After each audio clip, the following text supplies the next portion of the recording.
hair great again. Hold on. Wait a minute. Now, woo.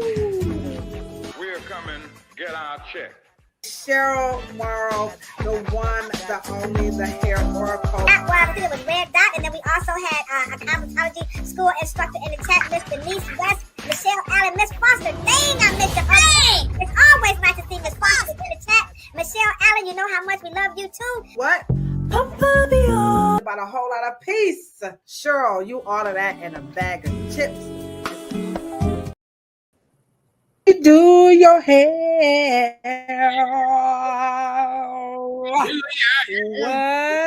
What's happening, Blacks? How you guys doing out there? Y'all know who it is, right? It's me, your homegirl Ladosha, Wright, aka Key Lolo, coming to you live and direct from Cleveland, Ohio. And right over there, just watch my little magic finger point to her. There she is, the one and only Chery Morrow, the hair oracle. What's happening, Black? How's it going out there? How's it going? It's doing. This wire is like, let me turn it that way. I was looking kind of weird. You know, when you're on the podcast, you always be trying to look cute. Remember back in the day, podcasts didn't have any visuals. You just had to listen to the person's voice or whatever. Some podcasts still do that, but now people want to see what you look like and everything. I got to go comb my hair and, you know, put on the war paint. I got my little war paint on. Y'all see my little war paint? Ooh, a little lipstick and everything. But this is the cute business, so, you know, why not? Why should we not, you know, look nice on and off the screen? You know what I'm saying? I just, you know, I'm not a politician. You know? What's going on in this world? What's everything? You know, we're not gonna do too much politicking here, but we would be no kind of podcast if we did not talk about the exchange between Putin. You know, if I was a kid, Putin, that name would not just last long in the kid. Listen, Putin, I ain't trying to, you know what I'm saying, Putin, you know what I'm saying, Putin. But if your last name was Putin in the hood, you might as well just move to another country because it would not. If your name was Putin or Trump, you know, them two last, those will never be names in the hood. As a matter of fact, does anybody know anybody in the hood? I'm sorry, I'm saying it wrong. Does anybody know anybody in the hood with the last name of Putin or Trump? Please drop yes or no in the chat. But Trump, you know, you know, Trump. I mean, you know, come on, Trump road. Yeah, anyway, but there was a time when Black people loved Trump. You remember that time? No, I was in New York City when he was always on Funk Master Flex. There was a time when remember Eddie Murphy when he got married, he was like, oh, Donald Trump went to Eddie Murphy's wedding. You know, it was a time. Morris Day had a song like Donald Trump type money. You know what I'm saying? I mean, it was a time when he was white ghetto. He was white ghetto. Maybe it was just dumb blacks. Which one was it? He was always trying to be on somebody's black shit in New York. When I was there, 1990 to all the way to 2010, he was always trying to be on Michael Baisden, Wendy Williams, Funkmaster Flex, Angie Martinez. He wanted to be in all of their business. Yeah. See, does anybody? I'm just waiting to see if anybody started on Wendy Williams. He was her little flunky, her little secretary in command. Okay. That's how well, I'm just wondering. You can, if you're watching this post live again, welcome. We are 100 and I think I put it on. I think it's 160. We're in there. I think we're 169. Yes, this. We are 100. Let me just double check. But I believe, we are 169 episodes in to the dumbest shit that people say about Black hair. So welcome on all platforms. Of course, we have Facebook, deuces, LinkedIn, deuces, YouTube. I see you, LaWanda. I see you, L. Jean, in the chat. What's happening? And then, of course, over on Instagram, it's so nice to show. What's going on? What's up, No? I see you over there. How you doing over there? Over on Instagram. Well, welcome, welcome, welcome. We have another great podcast tonight. It is all about natural hairstylists. You know what? They just don't understand natural. They don't understand Afro hair, and Yeah. so what I do is now to those of you who are new to the platform, this particular platform is truly exactly what the name of the podcast is. It is the dumbest shit that And, people say about black and hair. Uh, and so what we do is we just grab some stuff off of particularly TikTok because it's easier to grab stuff off of TikTok than it is Facebook, all the other platforms. Anywho, and no persons in general, but this one is about natural hair. So I go to these pages. I just type in Afro hair to see what people are saying, and so we know this natural hair movement is now on. It's going. You know how they say it's going down fast. The natural hair movement is losing its momentum. Thank God. And so we had a series here. It started off was natural hair ain't black hair ain't that right, Kafele? We got Kafele. Kafele, I want some of that oil, by the way. Mr. Tondo Kafele is in the chat. He has just released a line of oil. And I'm gonna be placing me an order. I'm gonna do me a reel. I'm gonna hook you up, Kafele. I'm a Kafele fan. Y'all can check him out over on Instagram. He is at the King of Lock. That wax. Sorry, guys. Y'all know I got these braces on, so the wax. I'm trying to pack my mouth with wax. People. Yeah. So we kicked this series off. We have summer series, and so this one was just a clapback. It started off with natural hair ain't black hair. That one, by the way, it has over 350 views. Not bad. So people really wanted to hear what we had to say about natural hair ain't black hair. So go check that one out. Then last Monday, no, what the yeah last Monday we talked about 5 signs of fake natural hair education. And again, because this particular podcast is about the dumbest that people say about black hair, this is our job as cosmetologists is to help you, the consumer, decipher and kind of validate what you already know or bring some insight because we surely don't want to be insulting no matter how cockamamie we sound. We're really trying to help people. Ain't that right, boss? My boss is in the chat. Okay, y'all know what y'all do. Come on. Thank you, Cheryl. Y'all know if you guys are new to the platform, Lavina Joseph is my boss. Why don't it pop up? Oh, there she is. Okay, I see how cute she is. She is cute in real life. I know she like stop saying that, but you can't make me. And so she's definitely responsible for the shenanigans you see me carrying on here. After all, she did encourage this podcast, by the way. What's up, boss? I see you. And then next week, well, today we're talking about natural hairstylists don't know Afro hair. This is something we're definitely it's starting to unfold. We knew it all along just by the term natural hairstyle. Like, what are y'all we saying? knew it. So we already knew off that was definitely a problem. Like, who told them to say that? I have no idea. We're going to talk about that today. And then we're going to close this out with the power of the customer. Like, what choices do you have in the bigger scope of this natural hair arena? Because now, Cheryl, people are looking for real solutions in real time. And today we have some videos that's just going to capture some of that as we kind of build up to the of the close out of this series. And then we'll be back here on Thursday, right? And I am going to be presenting at the Beauty Under One Roof Afro Hair Summit. And so I'm going to talk about, here we go, hair coloring education for Afro hair. Why this is important. I don't know. Sure, did you see this? Kiki Palmer, here it is. She cut her hair and she got it colored. And man, what do you guys think of this color here? Let me know in the chat. They are just killing her over this. I did. Y'all know I dropped my 2 cents. If y'all want to know what I had to say, just wait till Thursday. My feedback on her cut and her color. So she's over on the shade room. I mean, I think they're up in the millions now.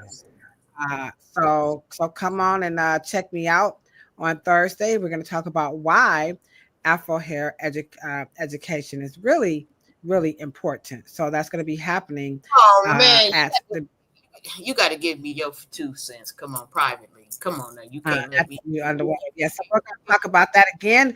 Drop your 2 cents. Let me show it again. Share with me. Kiki Palmer is definitely the hottest thing smoking in Hollywood and in the hood. Everybody, I mean, if you don't like Kiki, probably something wrong with you anyhow. I know, but wait. I know, but why haven't you given me your feedback privately? I mean, why haven't We'll you? We'll talk. I got we gotta have a cliffhanger. Come on Thursday, and I'm gonna share with you my thoughts. Her new cut, her new color. We're gonna find out who was the hairstylist. We'll talk about the color and why. Again, this. We hope you guys get ready to come to the Beauty Under One Roof Afro Hair Summit. As a matter of fact, now is a good time. I gotta check Marshall about the Beauty Under One Roof Afro Hair.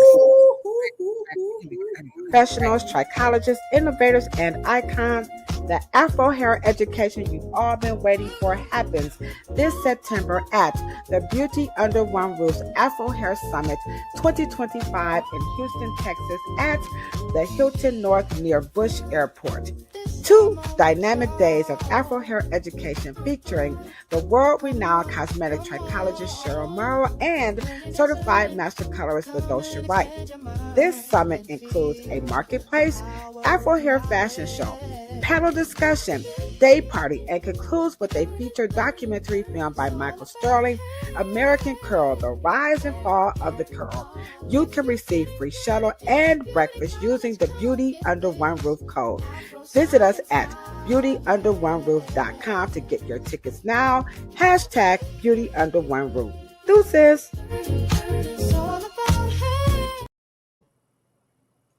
Okay. That song, Afro in hand. All right, that's a nice little jazzy little beat there. It's kind of a little funky. Even though this podcast is not for professionals, I know some of y'all know some hairstylists and natural hairstylists, trichologists, barbers, makeup artists, nail techs. Make sure you let them know that Shirley and I were going to be in Houston. We're going to be teaching, okay, and a host of other people. And we're going to try to get some of them on before we get ready to get up out of there, okay? So again, just share some thoughts about Kiki Palmer's hair, and you can join me on Thursday, and we're going to talk about why this education is most certainly is very, very important. And another one, now y'all know I'm a grandma, right? So today it's my granddaughter's birthday. I call her Grand Poopa, but her name is Kennedy Rose. So today is her birthday. Yesterday we gave her a little party. So here's a little. It's not long. It's just a little snippet. Did this come out right? A little snippet of it's just like 5 seconds. I ain't gonna keep y'all. I'm like, that's kind of granddaughter. Like music, right? When your energy is love and openness, the universe gives you so much. All right, there she is, the Grand Poopa. When the universe, it just gives you so much. There she is. She turned 1 year old today, and boy, am I just one of those happy, happy grannies. Okay, so that's what we got going on. We got what's his name, Putin. So Putin and Trump then met up. Ain't nothing happened, but with your last name Putin, I don't really think much gonna happen. I know. I'm sorry. I'm not apologizing, but I mean, I'm not name shaming. I'm just saying your name Putin. Man, I have all kind of. You smell something every time you come in the room. Well, you know what the word on the street is, right? What's the word on the street? That Trump met with Putin's double. Oh, you know what? Well, it's a known fact that Putin has doubles. Okay, it can happen, but. We got Beauty Under One Roof is in the chat. Come on, y'all. Let's give him a super duper shout out. See what happens when you do good. We over here promoting Beauty Under One Roof. I'm telling you guys, that hair color is definitely going to motivate people to come on and check it out. Big old round of applause for the founder and creator. Hey, Miss Erica or Erica's assistant. They have when you famous like Erica. You probably don't do your own social media. You know what I'm saying?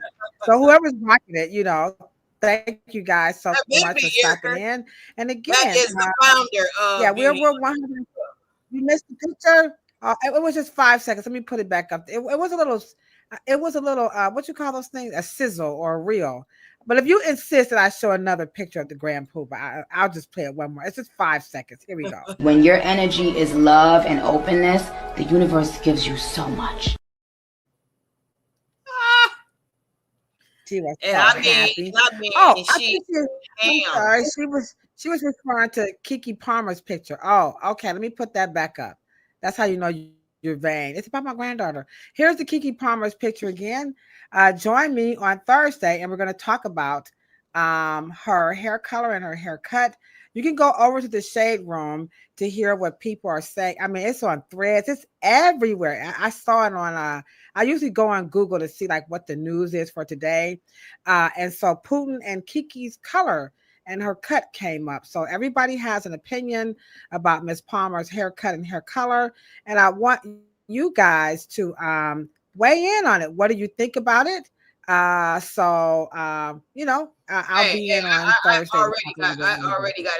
I already got a text and said, okay, damn well, it, we gotta wait till Thursday. Yeah, we gotta wait till Thursday because we gotta have cliffhangers. You guys are, you know what I'm saying? So let's move on. Let's move on a little bit. So we're gonna get this topic going as we talk about natural hairstylists. They don't understand Afro hair. And we know this to be true because now we're starting to, just hear and see people talk about their frustrations of a little bit over or up to 25 years of spending money on hair care products and styling tools, and they're still not happy with their hair. So I have a clip of how I think it kind of all got a little started a little bit with people just having something to say, particularly parents. Now, I can relate to this video because when I, wore my hair, my mother was like, no, ma'am. So here's a video that we're going to get the conversation started about natural hairstylists don't understand Afro hair, because for sure, our grandparents and our parents, they don't understand it either. So let me know what you think about this clip too. And this one is about grandparents and parents who just don't understand natural Afro hair. Here we go. You such a pretty girl. You gonna do something to your hair today? It's all over your head. It's just done. That's done. That's done to you. Just a wild banshee out here.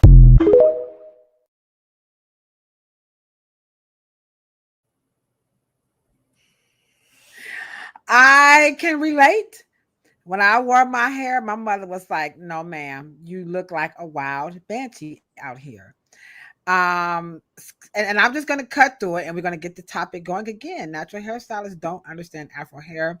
So my mother's now this lady did not go do a big diatribe what I'm about to do when it comes to her mom or her grandmother talking about her hair. But my mom's thing about my hairstyle looking very similar to that was that is not an Afro. That is not how you wear that Afro hair. And it is all over your head. And her thing was afros are to be picked out and patted and looked and groomed and look very nice.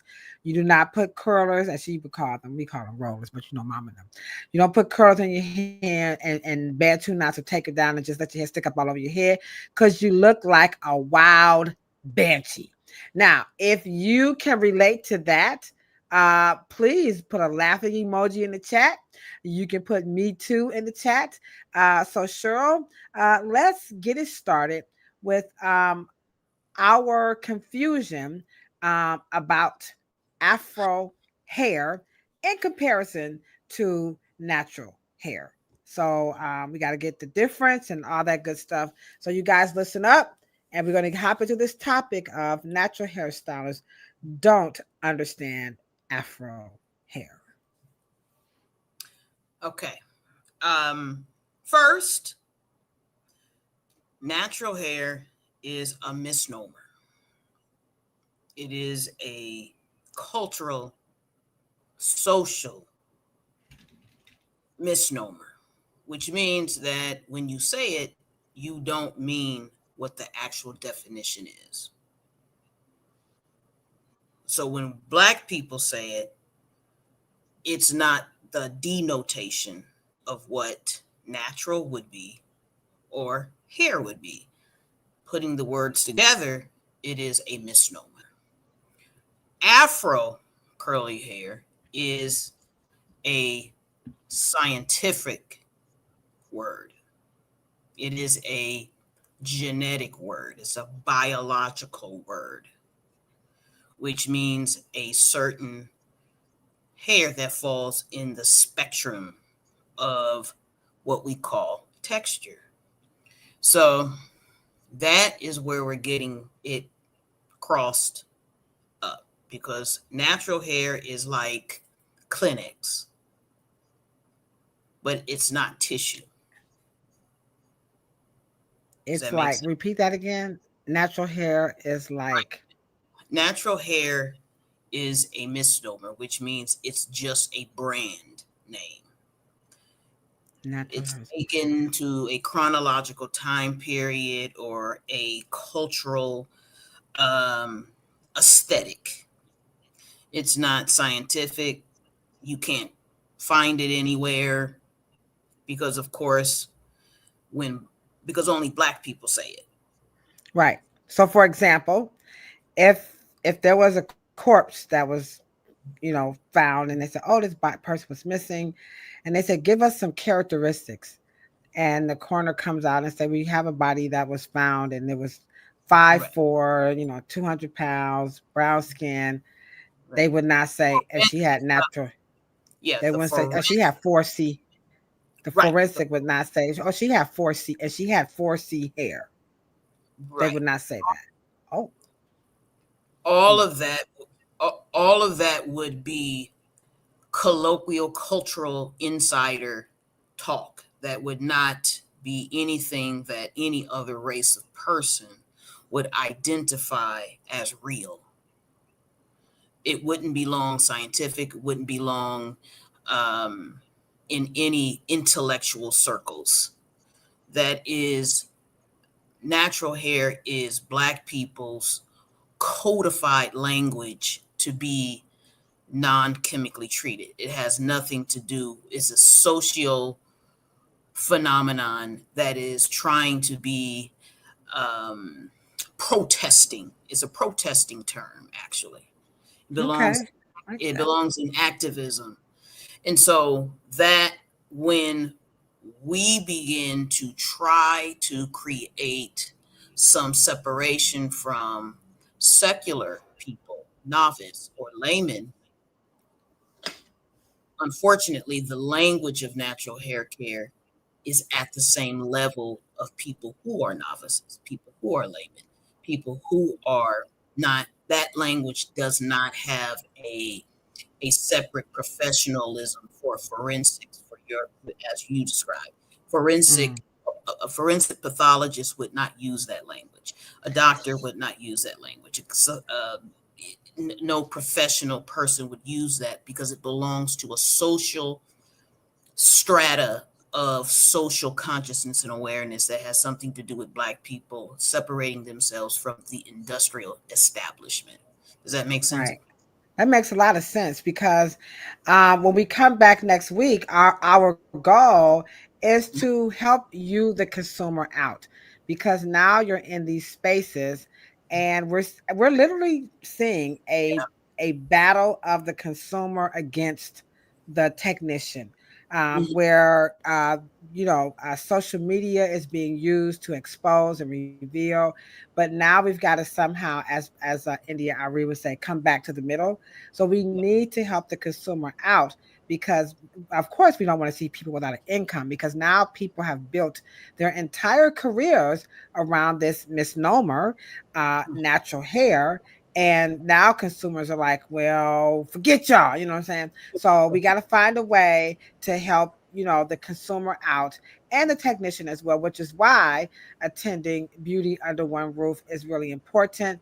So again, if you have a technician, a hair technician, invite them, especially if they live in the greater Houston area or nearby. They don't mind traveling, of course. Have them come on out because Cheryl is going to host a class that's going to talk about that. And so I'm going to do a coloring class. So we're here to help, because we can nitpick all day long, but if we're not offering any tangible solutions in real time, then boy, we sound like some haters. So we definitely don't want to be that way.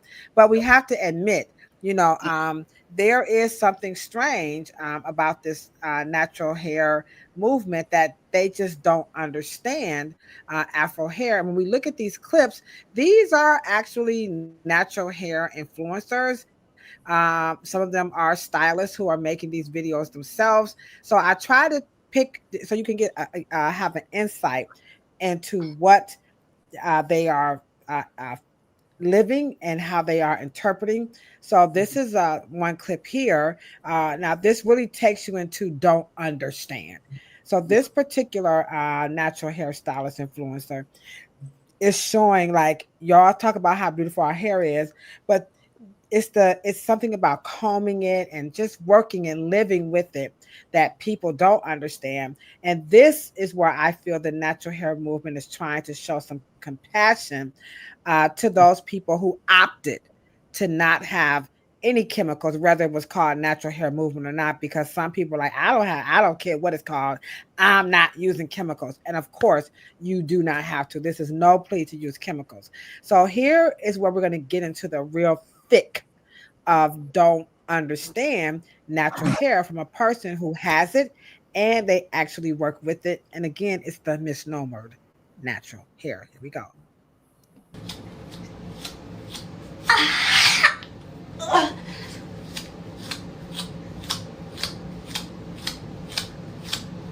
Oh.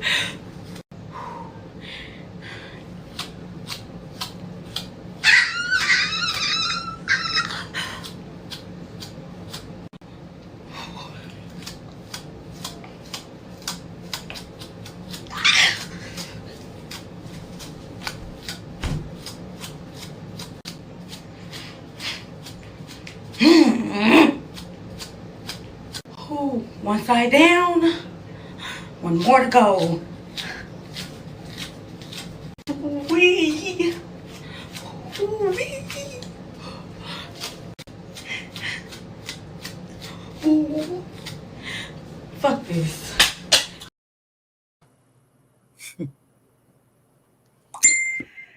Okay, now that's her reality. And some people can most certainly relate to her. Now, when I watched this video, and these people are on TikTok, okay? So here are things. Now, the hair salon world, I'm sorry, the hair salon business is not cut out for hair that's not ready to go in style, right? Back in the day, people came to the hair salon. You sat down and you was just ready to style, ready to be able to relax or press and curl. Today, we see that there where the hair, the combing is either not combed or it's very matted. Um, the finger hurting. You hear braiders talk about this all the time. This is why we charge you people so much money, because that hair was not combed out. Even her own fingers, she had her fingers were hurting. Of course, the actual tool that she had herself that she was using, which was a pick, and then pain was also in there. And then last but not least, I would be remiss if I didn't mention how time consuming it is. So when we get to the thick, we're in the meat of this podcast of don't understand Afro hair, and we look at that video and those 1, 2, 3, 4, 5 dynamics of mattedness, combing it, the fingers hurting if you're a braider or whatever, you're braiding your own hair, the tools that she actually used, and of course the pain, and then time. What is it about this Afro hair that these hair professionals and some cosmetologists struggle with this too? But but who specialize in natural hair, what is it that they don't understand? What are they missing here? And of course, feel free to drop your questions in the chat. As I remember, one of the stake or the cornerstone of the movement, as I remember it, was to either equalize or move Black people with Afro textured hair, Afro curly hair, away from what we call the white beauty standard, right?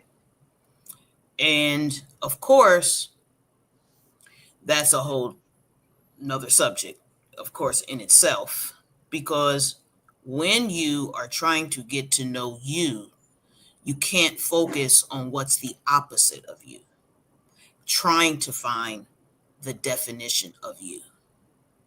And so natural hair spent a lot of time focusing on its opposite, or using its opposite as the epicenter or the core of its message of reason why you should go natural, and not using the love, the care, the techniques, the methods, and the skills to approach what is growing out of their hair naturally.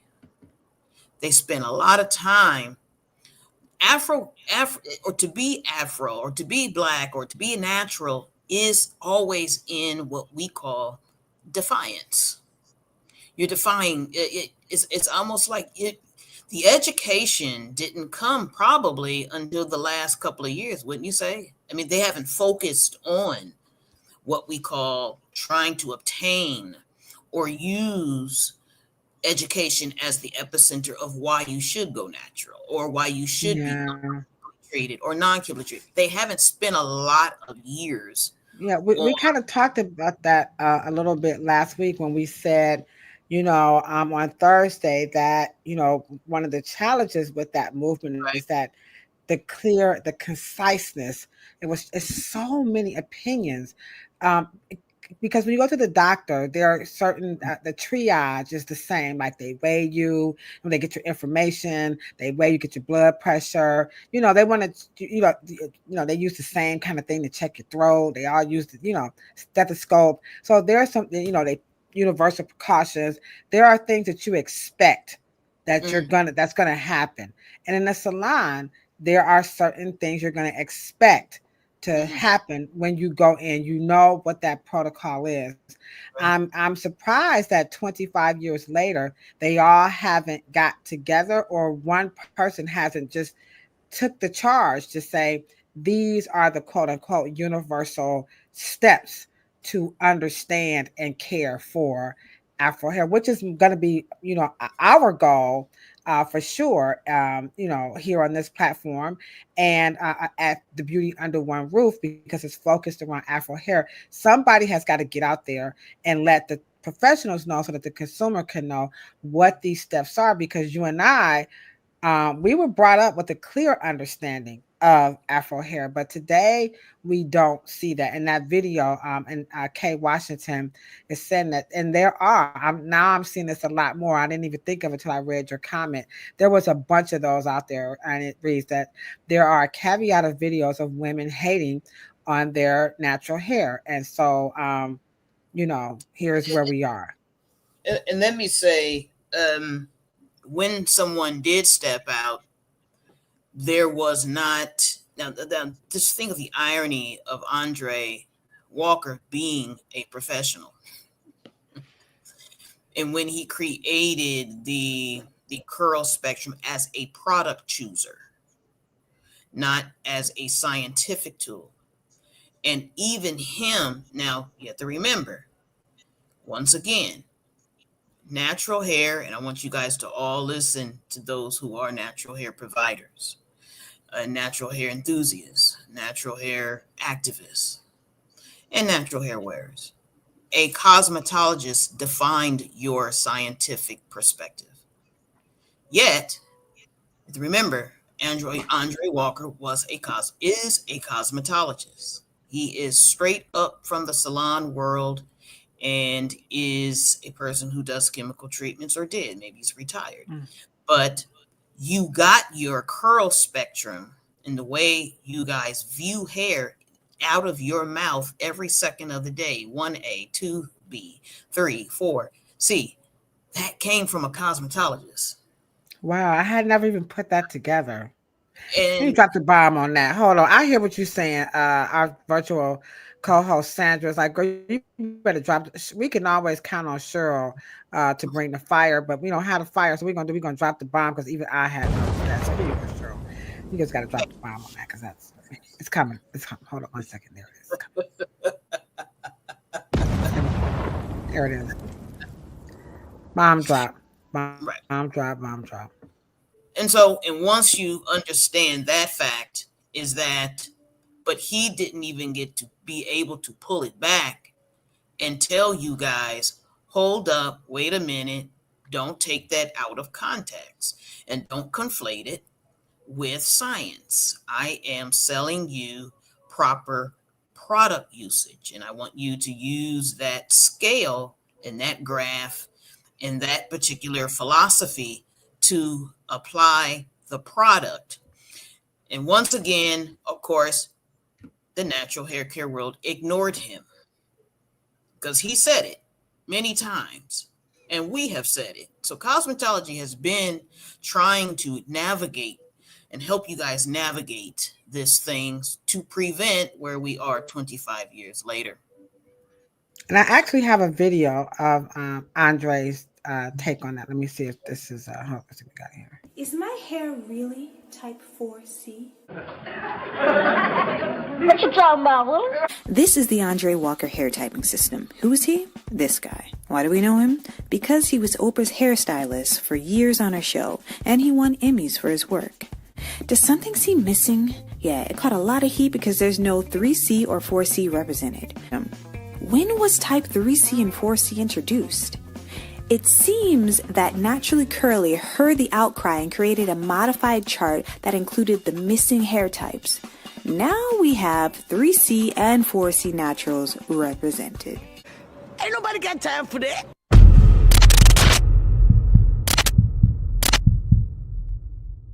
Asians and Europeans mainly have straight follicles. As a result, cross sections of black hair appear elliptical.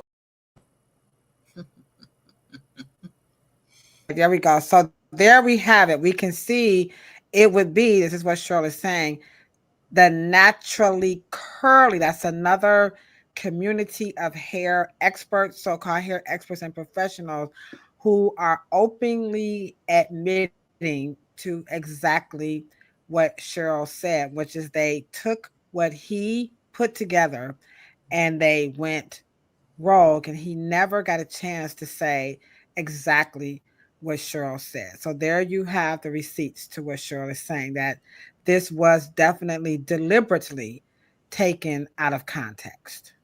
Right.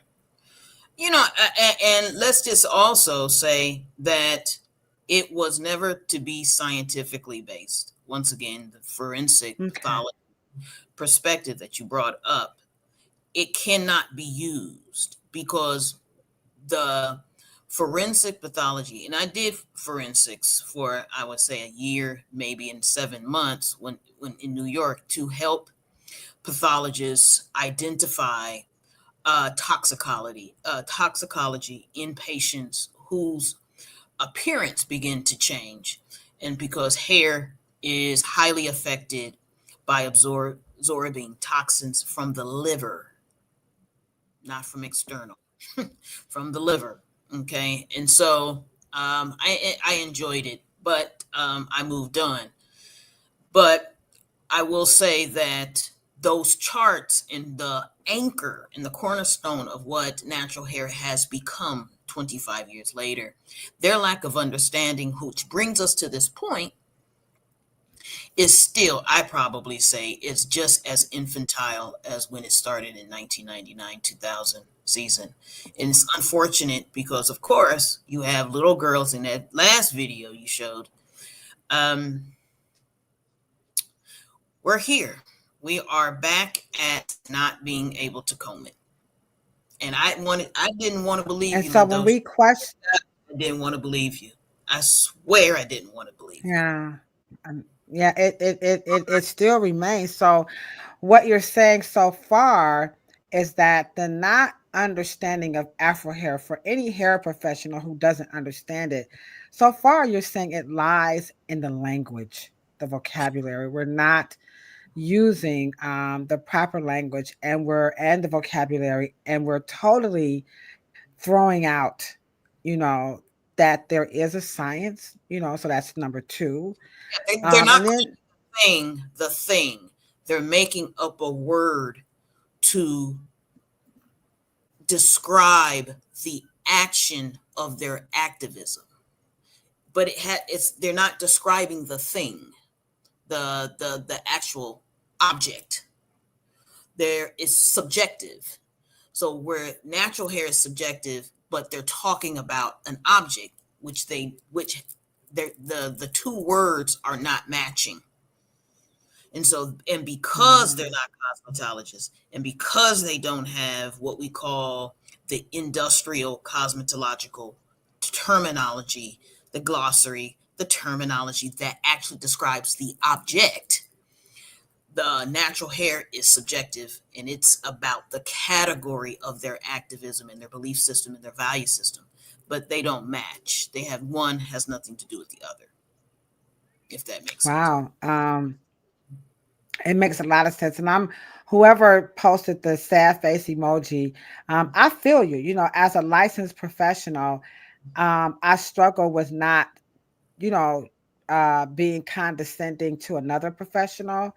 Yeah. I don't struggle with helping the person who comes in.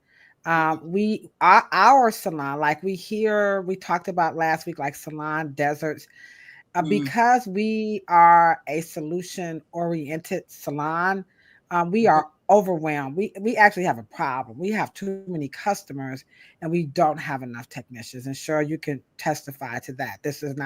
I'm not even exaggerating. And the challenge is, when we talked about those deserts, is that today's hairstylists, because now that you've actually pointed out the problem with not understanding, is that language. It is going to be that vocabulary. They are in a space. They're somewhere like in a bubble where they get collected. You know how bubbles, it collects stuff, but there's no way to wash it down. There's not enough technicians who can really help this unique sect of consumers out. And when you know what I'm saying? Are you guys following me? And so, yeah, when you don't have the language, then what you can't do is problem solve. And if you can't problem solve, then you may end up fixing something that's not the problem and then addressing what's actually not the problem. For instance, if you cannot get into an Afro science mindset in your in intellectual day-to-day practice, then you're going to get moisture wrong. And if you get moisture wrong, then you're going to get combing wrong. If you get combing wrong, then you're going to add anxiety, frustration, and then it just snowballs, only because you're not. Let me just say this too. When natural hair approached the actual object, Afro curly hair, they wanted it to do something that it scientifically, chemically could not do. But because they're talking about natural hair, the subject, all the time, they're always trying to make it do something around its desires, their desires, instead of actually trying to style it into what the object can do. The object's relationship with water, the object's relationship with moisture and heat, or humid climates. They're never focusing on the real attributes and chemical character, the composition, the genetic composition. They're always in the fantasy or the end result. And it's just kind of like a really frustrating for me as a teacher, because I want, but go ahead. I think what that is it's excuse me, it's misleading. It's like you're setting a person up for something. It's not forthright because it can't happen. Or disingenuous. So we're gonna so what we're gonna do is we're gonna address the disingenuousness of having a person really think or believe that their hair can do something that it's just not going to be able to do. But before we do that, our virtual co-host Sandra is now saying, hey guys, you guys are really liking this topic tonight. It is a really good time to do this right here. Tell them, Cheryl. Show them. Pampa me on, pampa me on.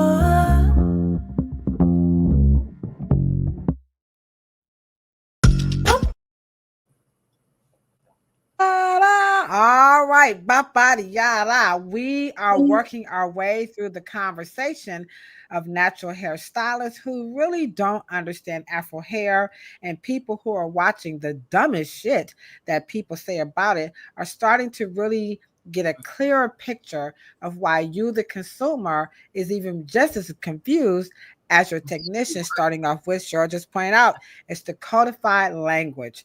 The language is definitely going to be the problem. We've even identified where the messing up of the language is coming from.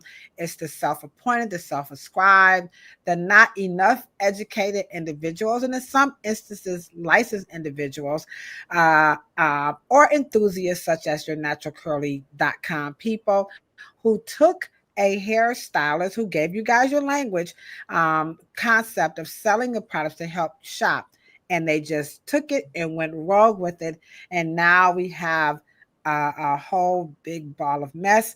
And we know the solution lies not only here on this platform, not only at the Beauty Under One Roof Summit, but in you guys, the consumer, using your power to help really change that language, and let's get people on the right track so that you guys are not spending so much money and so much time disliking your hair when it comes to that. So that's where we at. So here is another video. Now, this one I'm going to take it to the children. We got to do it because the children are caught up in all of this nonsense.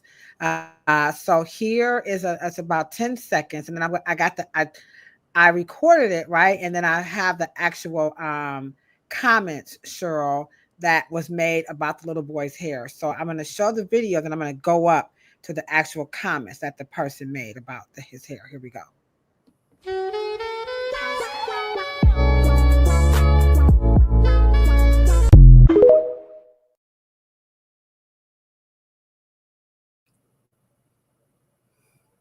That person said that child was in serious need of combing his hair because children, now this is where y'all told y'all, I ain't gonna even go there, but children should not be in this. So here's what was in the actual description, okay? So this was coily hair problems. Combing is painful, is what the person is saying. I actually, I took a picture of it myself so that I could read it out to you. It says coily hair problems, and it has colons. Combing is painful, and that's why with this hair type, usually avoid it at all costs. I'll repeat it one more time. The caption, and this is from Coney Comey over on TikTok. Coily hair problems, and then there's a semicolon after it. Combing is painful. Let me get to my mic. Combing is painful, and that's why kids with this hair type usually should avoid it at all costs. Okay, now so we see the not combing, and because it's painful, that is the dumbest shit. I mean, God. And just say you don't know. And now I'm gonna get ghetto. Just say you don't know what you're doing. Just say you don't know. Now let me just now hold that. Now you got that picture, right? I'm gonna leave it there. No, take the picture down for a second. Yes, ma'am. Okay, I thought you want me to leave it there. Okay, take it down. Right. Now, just so you'll know, in the name of natural hair and in the name of blackness, in the name of being black, I believe the more natural hair becomes black, the more ignorant they become. And I'm going to show you why. I want you to Google African Bushmen, one of the oldest black people on the planet. And in fact, they're the 100% human, which means no Neanderthal, African Bushmen, and go to the image and put one of the pictures up.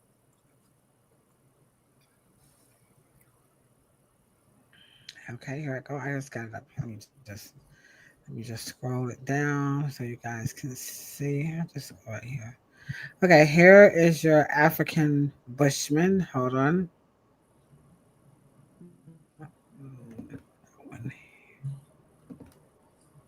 Okay, here we go, guys. African Bushman. All right, Cheryl. There you have it. Okay. Now, go to one of the pictures when you can see their hair. Okay. Hold on. Let me just get one where we can see their hair. This one? It doesn't make a difference. Just focus on the hair. Oh, this one right here. Here we go. Okay, here we go. Is that good? All right. Yep. Here we go. Click on it big. Well, yeah. Let me see.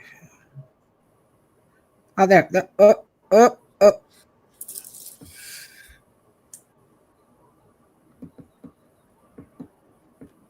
How's that? I can't see anything. Is that good? I don't see anything, sweetheart. You got it up on your screen? I just wanted you to... No, it didn't come up yet.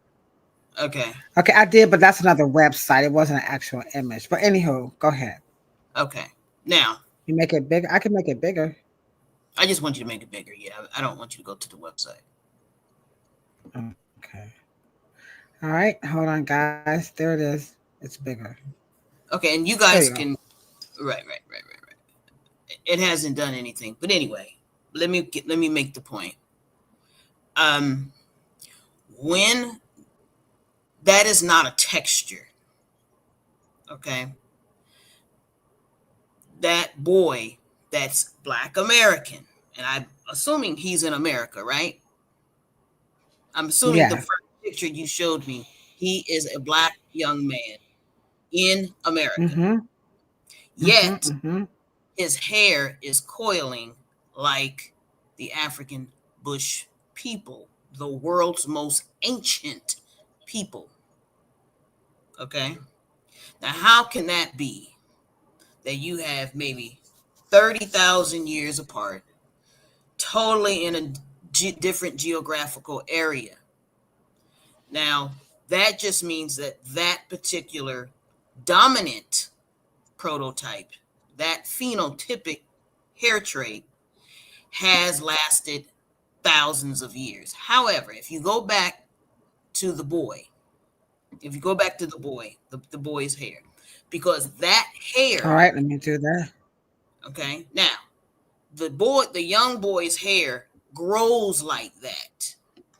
Okay. With the separations, without any manipulation, without any influence, without anything. That hair is not to be combed with a comb in that state. Now, I'm sorry to tell you guys, I want to say, and I'm going to say this, that young man's hair is actually straight. It just grows in a ribbon. It grows in a ribbon. Okay, it grows like that. In that type of hair type, if you were to take one of the whole coil and stretch it out, that hair would be extremely straight. Only a straight fiber, which means it's flat. It's got a top, a bottom, okay, and two sides. Only a ribbon coils like that, which means if you were to actually peel it apart and actually comb it out, if you were to take a hot iron, that hair would get extremely straight. Okay? Because now, when you focus in on it, the hair is extremely shiny. You can see on one of the coils, the hair is extremely shiny. Okay? I think on one of the coils you can see there, if you really were to really magnify that and get really close in there, you would see that hair, that child's hair, is genetically super straight. Which means the moment you pull it and you were to pull it really tight around your finger, you could make that whole hair go around your finger maybe 3 or 4 times. Okay? But because optically it looks, what's that word that's in our brain from the plantation? What's that word? Nappy. Mm-hmm. That is not nappy hair. That is a different kind of growth pattern that is in his DNA. Those are coil bunches.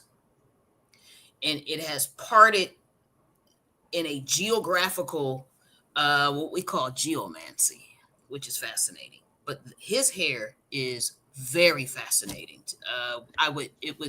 You don't see hair like that in North America a lot on children, but because we don't understand Afro-ness, we don't understand the object. We're so busy trying to put the colloquial misnomers, idioms, and maxims on it to make us comfortable or to give it some. We're doing the same thing to each other as white folks did to you in terms of misnaming you, saying things by their wrong name, codifying it, putting misnomers on it, and making it mean something that it doesn't, just so we will intellectually lazy approach something and just put it in a category and put it in a box.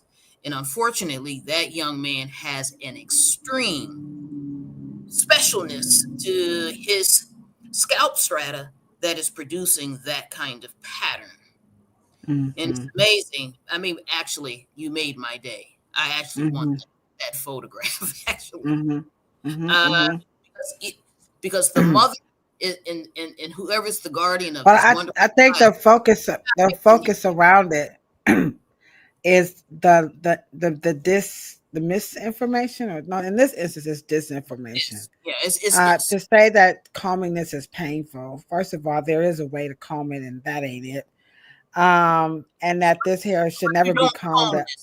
You don't comb this hair, not the way, not in the context of this post, the way that they posted without any extra information that we're giving you here tonight, to just take a picture of this child's hair, who probably, it might be their child, maybe, I don't know, but it says that one kid who should not get their hair combed without context. This is not good, because it's like what WK is saying. It's just shunning, and it just goes back to what we're saying. The don't understand, it falls into the language. And so there's more to it than meets the eye, no pun intended. But I just had to show that because as we move this conversation along, this is why like something I have not seen in North America. Very rare. That is a rare case. For the hair to divide itself like that on its own, in separate coils. Now, it's fascinating. And if you want to know more, next Thursday, there she is. We're going to have Cheryl. She's going to give us a little glimpse into why. Now, she's not going to tell you what. She's going to tell you why she's going to teach on this dysfunction of the Afro follicle, so that we can, again, let the masses know that there is more to our hair than this language of 4C and all this other stuff that's incorrect.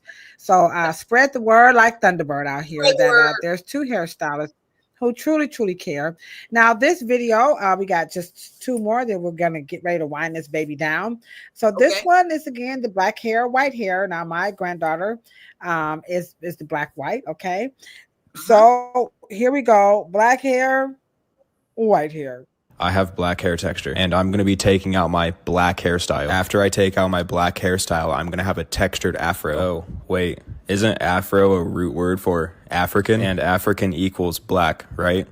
See what I did there? The same type of person that would get mad at me for making this statement would be the same person to get mad at a white person for having cornrows, braids, or another culturally appropriated black hairstyle. Well, shit, isn't that just exhausting? Since most of you want to use having a white mom as a derogatory remark, I guess having a white mom taught me Latin root words and standard English. I mean, it's not my preferred form of speaking, but if you really want me to, I can code switch over to Ebonics. It just don't make no types of sense with all this racial and colorism stuff that be going on here. Shit, man, you be thinking this is the 60s or some shit, the way these people be acting. All this just be on some silly stuff that ain't worth even worrying about. Going back to the main point of the topic, what is black hair? I think having a white mom also taught me the difference between white boy hair and black boy hair. Looking from the outside in, I'd say I have nappy black boy hair, and I love it. I primarily have 4B hair type with a little mix of A and C also. In all the places that I've lived in or been to, I've never seen a white person with 4 type hair texture, let alone 4C. Unless you get a silk press or wear a wig and weave, I've never seen a black person with pin straight hair either. Never did I say it's impossible, but it is phenotypically very uncommon.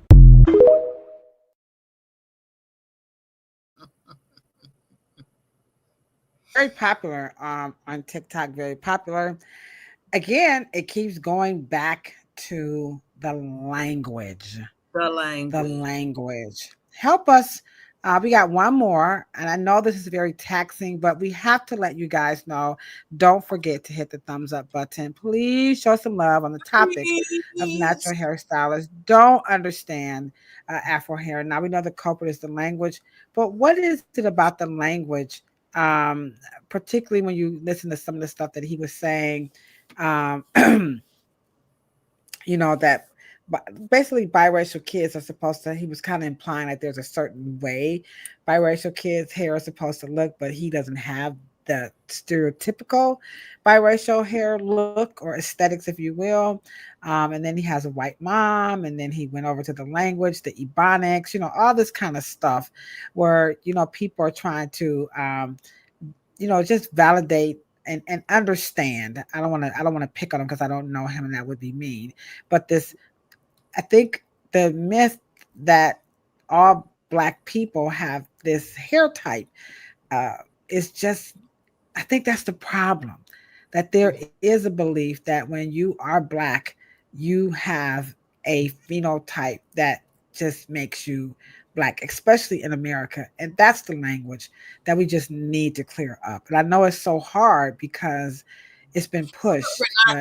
We're not talking about the thing for the thing, because of the thing.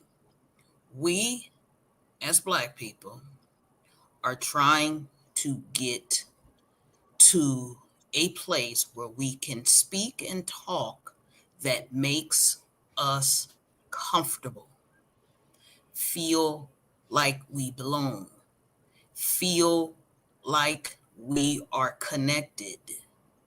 We focus on the opposite emotional connection to talk about the thing. The strand, keratin, hair, texture, biology. We're not talking about the hair, folks. So don't think that we're talking about the hair. Cosmetology. Well, what we talking about? But cosmetology is talking about the hair because we talk about pH, we talk about texture, we talk about process, and we talk about all the things to get into what we call a hairdo or a hairstyle. Natural hair as a movement is not talking about the strand itself. They're talking about their belief system, their value system. They're talking about a cultural statement. They're talking about emotions as they have a place in the world to be or to celebrate what grows out of their hair. They're talking about all the surrounding emotions and socialism. The problem is that when they take that onto YouTube and they try to put it in a container called something called education, that's when they start making it up. Oh, Miss B. What's up, Miss B, over on Instagram saying you're absolutely correct. So are they can't go to school for it, right?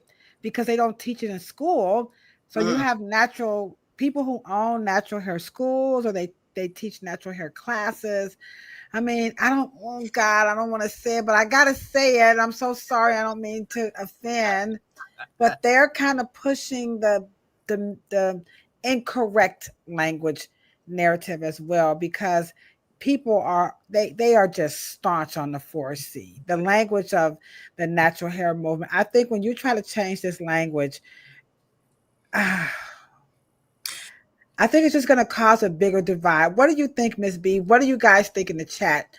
If we really push the correction of the language, we're going to get they're going to knuckle up against us. Well, it's almost the same. The word nigger, Negro, black man, African American. It's the same strata in terms of understanding where we are in a time capsule or a time period or a decade or an era in which we are now more progressive. We have more sophisticated language, or we have a broader philosophy. The language is supposed to change. The language is supposed to change because we are to infer something different. We have to change the colloquials. All of the slang, everything has to change to match what we intend to do. But if we change the language, I know y'all like, don't you playing devil's advocate, you straddling the fence. I'm not trying, but y'all know I just want to be kumbaya, y'all. But if we change the language, won't it start when we have classes of people, like we know the class of people who use the N-word. So we're going to know the class of people, the class of professionals. If you're still using 4C, then you're not, You know what I'm saying, Miss B. And let's be clear. Me and Tondo has talked about it. The King of Lie. I mean, especially in the cultural arts, in the cultural method and style, in the Afrocentric styling category of, I call cosmetology in the first place, because it's, to me, cosmetic, okay, cosmetica, as it belongs to those who are in charge of form, right? You guys are going to have to move your generation and your category and your tribe forward. And Miss B, I'm sorry for cutting you off because I'm just trying to keep her before she hop off. But she's agreeing with you. She said we got to go with the language as it grows from the scalp. We just can't sugarcoat this anymore. It's time to, like you said, move the language along. Mm-hmm, mm-hmm. And so and we all can do it, but this is one of the things that think tanks decide. We always talk about when people have conferences, or when they have Davos, and then the monetary MIF has their conference, and the conference of mayors, and then the conference of governors, or and then the heads of state, they get together.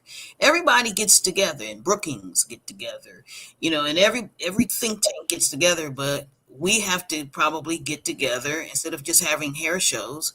We're gonna have to get, the brightest.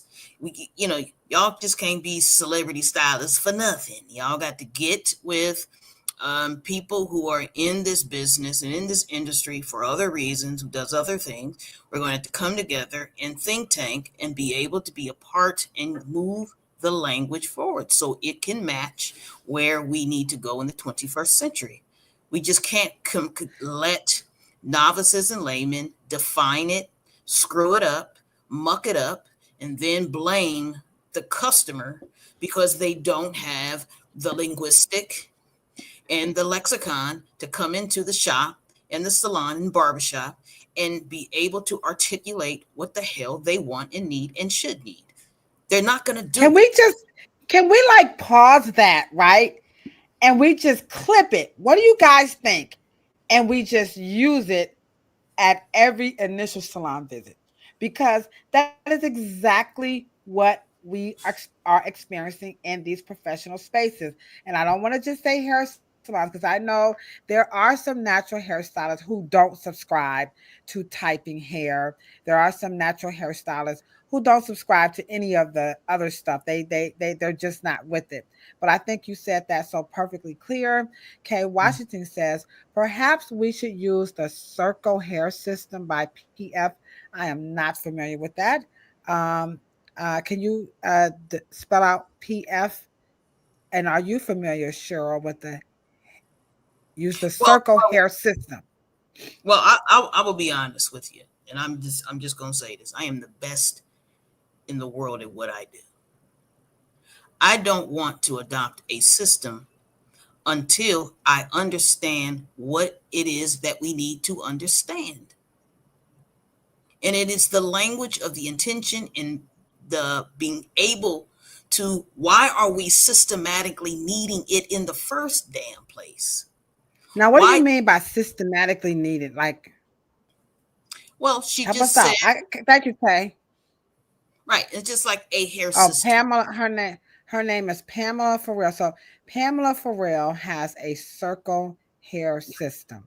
Right, I'm familiar with Pam. Me and her are good friends and colleagues. The key here is, what is the system for what? What does Let me look that up. Let me see if I can find her. What does it help you to define? Does it help you part it different? Does it help you shampoo it different? Does it scientifically mean that you use something we have to define the needs of the hair, not the need for us to systematically apply product. Or it has to get us on a page that is aligned with the character of how it behaves in its elements, not product, not its shape. Its shape doesn't define anything. It doesn't mean anything. It doesn't mean its behavior or anything like that. We have to get it, we have to get away from having a system just for us to be able to cut a corner, for us to not be able to really use our head as cosmetologists. And I'll be very frank, for consumers and customers to be talking about a system and a chart so they can figure out what they should do in Kmart or Rite Aid and Sephora, that's not a system. Because at the end of the day, if it were a system, and especially that would pass my grade of approval, consumers wouldn't have access to it anyway. For what? You know what I mean? It wouldn't. She says the system would help. Are you a professional, Kay, or are you a consumer? So she says she thinks that the system, it it helps her with how to care for her hair type. So Exactly. I'm not a product. It doesn't help her to comb it twice a week, comb it this way, hold the comb that way. Don't comb it this way. A system like that it's unscientific, and it's always going to be a branded message based on a manufacturer or somebody basing something on something how they want you to behave instead of how the hair wants you to behave, not you. I get it. That's hit that thumbs up button. Let me do this right now. We got a few more minutes before we wrap up out of here. Please drop your questions in the chat because Shirley's doing a dynamic job of explaining why natural hairstylists, and now we're seeing other hair professionals, don't understand Afro hair. Hit that thumbs up button one more time, guys. Here we go.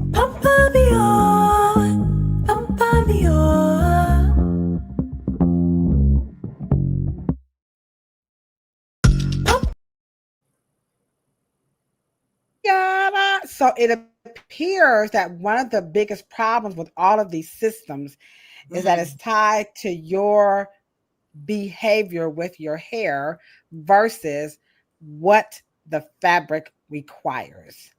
And that is a huge problem because people will come in with a goal that they have for their hair. What we do in the world of cosmetology is we recenter, we recalibrate that sentence, and we do focus on explaining to them the hair, which I know y'all gonna hate when we say this, but it's already in the cosmetology books.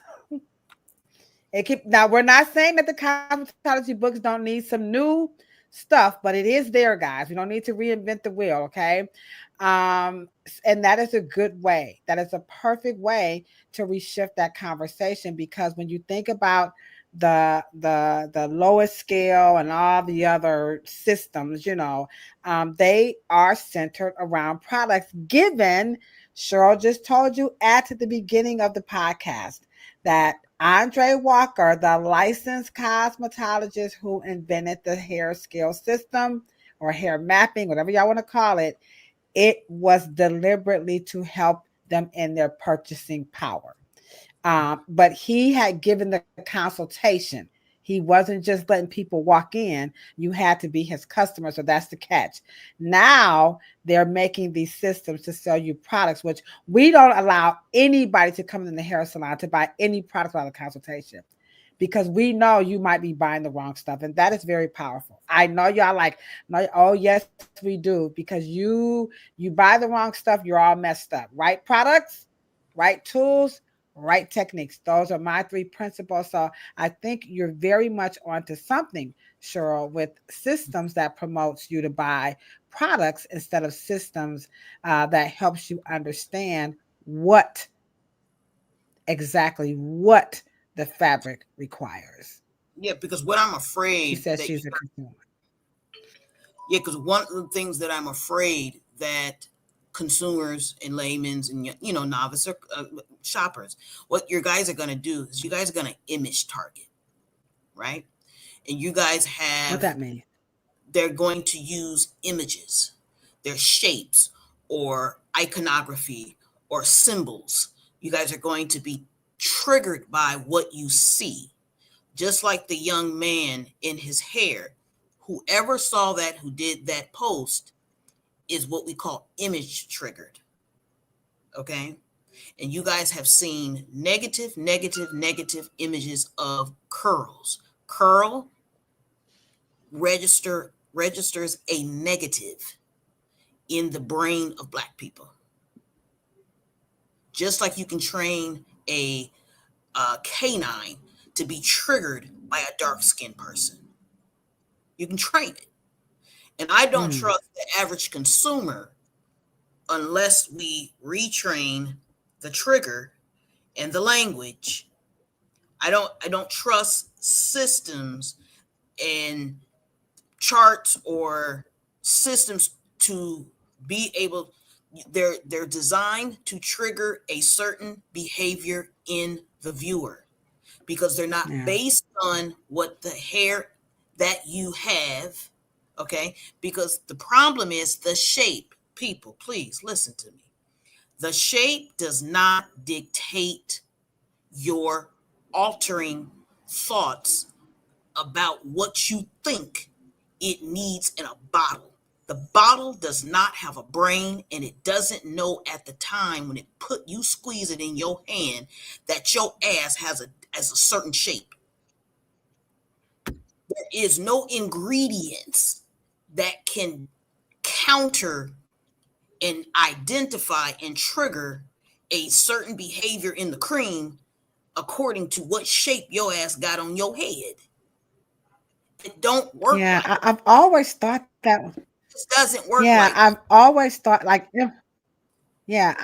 always thought that was the strangest thing. It would be like it's marketing. The flat iron, like the flat iron don't know if you're a hair or a shirt. I mean, you could iron a shirt with a pair of flat irons. I mean, it doesn't know, guys. I mean, you need the human mind. Product comes from the lab. It is given to a marketing company that is so removed from the product, they doesn't know, it don't know, and they don't care. They are understanding the intent of the CEO, the intent of the product developer, the intent of the brand owner. That is what the message is going to tell you. What they intend has nothing to do with what's in the jar. Okay? Because what's in the jar does not think. It doesn't know that it's on some nappies or some thin, straight, straggly European. Right. Yeah, because I still think it kind of boils down to just I don't know, is it a hatred of science or a disrespect of science or a known of science? I'm not quite sure what it is, but people, when they bring stuff in, I tell them all the time, like, the branding of it is separate. When the chemist goes in to make the product, they have nothing to do with what that owner of that company or whatever, how they're going to sell it. You know what I'm saying? And I think the product is it's way too hyped. It's just overhyped. And I know you're like, well, you got your own product, but I'll tell the truth. I mean, at the end of the day, and sure, you can correct me if I'm wrong, shampoo is shampoo. I mean, like, come on, guys. You don't really think, do you guys really believe that there is a shampoo that can really do something other than remove the debris from the hair? I'm floored. Right, because y'all got to understand, dosage makes the poison or makes the medicine. Dosage means the amount of something or the lack of the amount of something. And we don't expect you guys to be in the boardroom. And we definitely don't expect you to be in the marketing department. And while they're making or the lab. But we don't. I want you guys to know how far those departments are from the formulation. They're not even in the same city, damn near. May not even be in the same country. These marketing departments are designed to sell you something. And that is to image. Go ahead. And just the capitalization, like, you got to keep in mind too, like, this is America, which is very capitalistic. And in this country, we have the freedom of what they call of enterprise. Okay. So we got to sell you something. Okay. We got to make some money. And what we're doing here is putting the power, your purchasing power, putting it back in your hand by helping you guys clearly understand that the fabric has its own set of do's and don'ts. And once you understand what that is, it's like she said last week when you talked about the iron. Remember that, Cheryl, that you like to iron your clothes? And, we were talking about, heat and everything, right? Your clothes, when you look inside, there's a tag that tells you, the consumer, exactly like do not bleach. You know, it's there. So they don't tell you what kind of bleach. They just said Don't bleach. Don't bleach it. And this is what we want you guys to kind of just what they call that when you do a pivot. What's that? It's a military word when you turn around, like a counter turn or whatever. About face. Yeah, about face. Thank you. Y'all could tell I know, but the military can do an about face and not waste your money with these people who are just pushing these systems and all of this other cockamamie stuff, because it is a money grab. There is already a system in place to help you navigate, and it's up to the technician to use that information to navigate you back through it. If not, you're just going to be out of a whole bunch of money, and your feelings are going to be hurt because the language, it just have you out of the ethos of what the hair requires. Yeah, and we have to tell you because, of course, we deal with it being that's how we make our money in terms of salons. We are not beholden to manufacturers or anyone or the state board. We're beholden to the public. And so if we act, we're not going to stand on a corner and pull the pants down of marketing and all the marketing gurus and all of that craziness. But at the end of the day, we want you to be a well-educated and well-informed client. You may not, but it also builds trust. It's our job to do that, right?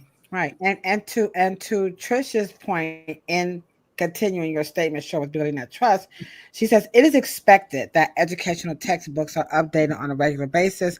So to account for changes and processes, changes in terminology or terms, right? But remember that's school. But in our industry, it's called continuing education because the school is only just that intro, guys. So this is why we're pushing the beauty under one roof. They cannot, I mean, I don't care what school you go to, what your major is, whether you're a mechanic or a doctor, everybody's going to say they did not get enough education in school because school can't give, it can't. So it is imperative that you go to these classes like we're offering at the Beauty Under One Roof to get what textbooks miss. And now today, you see what's happening with this new administration. They ain't even having nothing about no blackness, you know. So you got to. I mean, but how many laws that continuing education? Because no, I'm just saying, how many laws change? I mean, the Supreme Court takes laws, and now all of a sudden, Roe v. Wade is of no more. It's in the textbook forever. They're not reprinting those books. Those law books. We're just going to have to know that Roe v. Wade is not, relevant. They're not going to reprint. Right. So you got to understand that continuing education is going to be your key for what may be missed, or in some instances, and I know you guys don't want to hear it, it just may not happen in your learning institution. I don't care where it is. It just may never happen. So the onus is on you, the technician, and even the consumer, to hold your technician accountable. You want to know, when was the last time you got some education and where did you get it from? You're not out of order to ask those types of questions. And you said, I thought clarifying and moisturizing shampoos they are a little different, but it's still soap is where we're going with this. The clarifying and moisturizing, again, it's in your marketing. They got to sell it. So there, like she said, it's about the dose, what's in it, that's going to make it something or not something. But in general, they're shampoos, guys. Okay. And so, that's how it goes. There are some differences, but they are cleansers at the end of the day. That's a good. Okay. So thank you so much, Kay, for pointing that out. Here's our last clip before we wrap this up. This one here is going back to what we talked about a little bit at the beginning. Yes. Thank you who's hitting those thumbs up. We appreciate. Please, please, please. That's how we keep getting out here. Okay. The last one, he says, Cheryl, for your information, it's not 4 types. It's 12 types of hair. Again, we're going to close this up with white language and systems. You may just want to watch out for this stuff, guys. Here we go. Facts about Afro hair. First up, there are 12 types of Afro hair, in which there are 4 groups and 3 subsets. They're straight, wavy, curly, and kinky. Not that kind of kinky. Afro hair should not be washed every day. You see, it strips the hair of its necessary oils, and oil is a good thing when it comes to Afro hair. Curly hair grows 6 inches every year, but it can shrink up to 25% the size of its original length. Afro hair can be weaker than straight hair, because where there are curls, there are bends, and where there are bends, there are weak points in the hair shaft. Question though, who is the coolest Afro hair ever?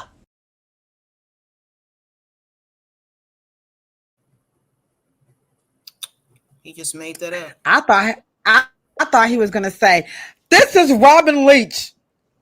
Carry on witches." Again, this is why just play it one more. I got here. Just play it one more time. One more again, guys. One more again before we wrap it up. One more again. One more again. Again. Natural hairstylists, they don't understand Afro hair. So these clips are of influencers and natural hairstylists. These are some of their thoughts on Afro hair. Here's our last one. Here's his take on defining Afro hair. Facts about Afro hair. First up, there are 12 types of Afro hair, in which there are 4 groups and 3 subsets. They're straight, wavy, curly, and kinky. Not that kind of kinky. Afro hair should not be washed every day. You see, it strips the hair of its necessary oils, and oil is a good thing when it comes to Afro hair. Curly hair grows 6 inches every year, but it can shrink up to 25% the size of its original length. Afro hair can be weaker than straight hair, because where there are curls, there are bends, and where there are bends, there are weak points in the hair shaft. Question though, who is the coolest Afro hair ever?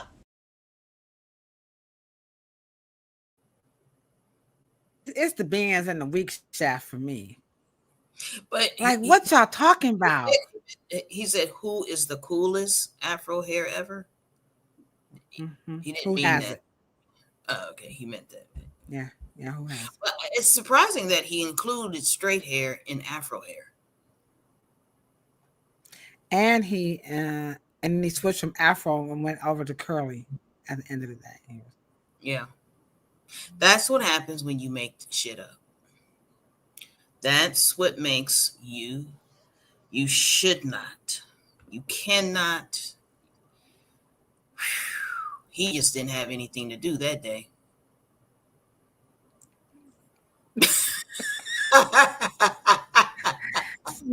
Weekend, like, I know. I mean, Real Rules, like, I know. Right? Lawana's like, is he making that up? Yeah, guys. He just, wait a minute.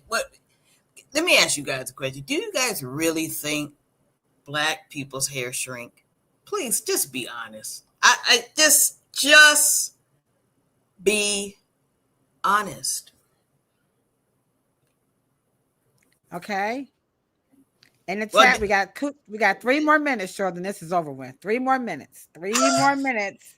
And we're out of here, guys. We are out. Yeah. Because she said, how many people think Afro hair shrinks?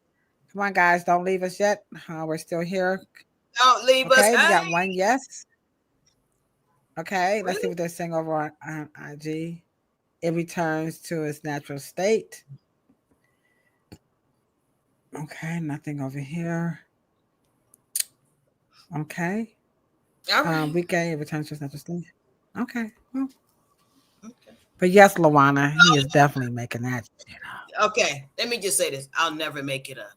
I'm going to research. I can't do it. I love y'all way too much to make it up. We're going to keep it sexy.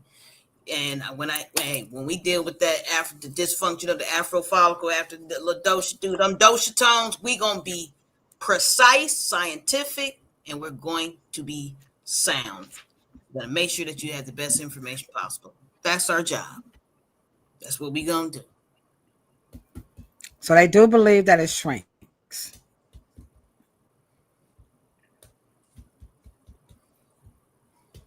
I'm going to get you. I'm going to have to get you. Well, I'm going to get you.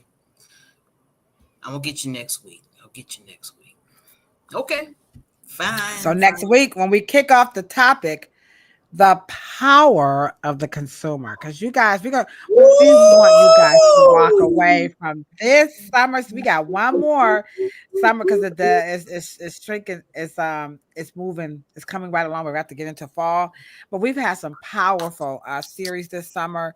So we're gonna kick off the first question. Look at Kay, like I'm sick of y'all. I know, Kay. So now y'all trying to tell me my hair ain't shrinking. What the French toast y'all talking about? We're gonna get here's our cliffhanger. Come back next week to find out. Remember, so 2 things. Find out. Lolo think about the new Pixie hair color. I can tell you right now. I know I got an opinion. I can't wait to hear Keep Lolo's. All right, and we're gonna come. Does your hair really shrink? Ooh. We're gonna kick it off. So it's going down. So wait, come back. Here's the you know what, show? We're gonna end them all on cliffhangers. How about we do that? So here's the cliffhanger. With that soap. How many people remember soap? I used to love soap. With what's his name? Whatever. Anyway, Billy Crystal. Billy Crystal, the black guy. He had I had the French name. I forgot his last name. Anywho, Robert Guillaume. Okay. Robert Guillaume. Yeah, Guillaume. Okay. So now your hair don't shrink. We're gonna come back on Monday. And we're gonna pick up the topic of the power of the customer and salon spaces, and that's all wherever you're at. And we're gonna kick it off with does your hair shrink or not? And then I'm gonna be back here on Thursday giving my opinion about Keke Palmer's haircut and her hair color. And let me just find my little image where it is right here. Okay. And I'm going to talk about why.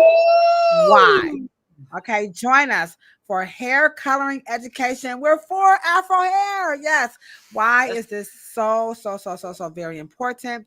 And then Cheryl is going to come on the following Thursday and she's going to talk about why she wants to teach, or why she is going to teach about the dysfunction of the Afro follicle. Y'all probably want to get y'all ink pens ready because I ain't no hair oracle. And it's been 2 years. They've been because they was at the the second or the first Afro Hair Science Summit, right? They wanted trichology, cosmetic trichology, and then now we're gonna finally land in Houston. We're gonna give it to them. All right. We're going to give it to them, all right? And then also, if you're in the greater Cleveland area, it's free. Here is World Afro Day. Here we go, guys. There it is. World Afro Day is happening in Cleveland, Saturday, September the 6th from 1 to 3 p.m. at the Community Garden. It's located at 3635. I'm sorry, 3635. Is that 3535? Yeah, 3535. Central. It's on the corner of 36 and Central Avenue. It's for the free. You can win a free Rev Air by entering Cleveland's biggest Afro contest. So y'all come on out and hang out with your peeps from Golden Ciphers, King and Queens of Art, Sisters of Economic Action, and then of course RDT. We're gonna be in the easy, okay?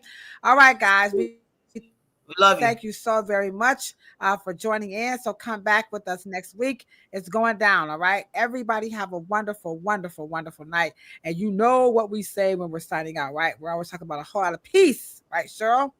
That's right. A whole lot of love.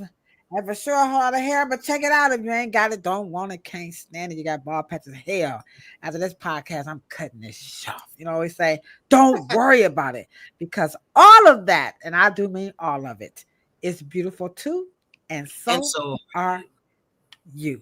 Na na na no no, stick your hand and do I mean, sure, you ready for the chit chat tonight?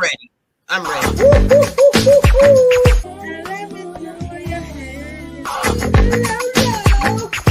Bam, bam. He or she said, cancel this damn show. They hate it. What? Hold on. Wait a minute. Make black hair great again. Hold on. Wait a minute. Now, We're coming. Get our check. Chery Morrow, the one, the only, the hair oracle. I think it was Red Dot, and then we also had a cosmetology school instructor in the chat, Miss Denise West, Michelle Allen, Miss Foster. Dang, I missed the other. Hey! It's always nice to see Miss Foster in the chat. Michelle Allen, you know how much we love you too. What? About a whole lot of peace. Cheryl, you order that in a bag of chips.